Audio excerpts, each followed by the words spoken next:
నిర్మలా సీతారామన్ నిన్న మాట్లాడినప్పుడు వారిని అభినందిస్తున్నా. తెలుగు కొటేషన్తో స్టార్ట్ చేశారు. దేశం అంటే మట్టి కాదోయ్, దేశం అంటే మనుషులోయ్ అని ఎలుగెత్తి చాటినటువంటి గురిజాడ అప్పారావు. కంట్రీ అంటే సాయిల్ కాదు, కంట్రీ అంటే మనుషులు.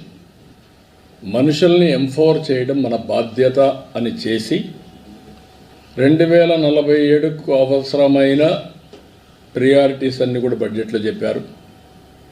మన రాష్ట్రానికి వస్తే 7 నెలల నుంచి చాలా వరకు పనులన్నీ పెండింగ్ ఉన్న ఇష్యూస్ అన్నీ అయినాయి.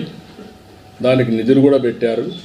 అమరావతి కావచ్చు, పోలవరం కావచ్చు, విశాఖపట్నం స్టీల్ ప్లాంట్ కానీ, రైల్వే జోన్ కానీ, ఇండస్ట్రియల్ పార్క్స్ కానీ, అదే మరి ఇంకా ఒక మాటలో చెప్పాలంటే వెంటిలేటర్ పైన ఉన్న రాష్ట్రానికి ఆక్సిజన్ ఇచ్చారు. ఇప్పుడు నిలదొక్కుంటున్నాం. ఇంకా మనము చాలా చేయాల్సిన అవసరం ఉంది. అయితే చేసిన డ్యామేజ్ 20-30 సంవత్సరాలు వెనక్కి వెళ్ళిపోయింది కాబట్టి ఇంకా చాలా శ్రమ పడాలి. ఎసులుబాటు లేని పరిస్థితి వచ్చింది.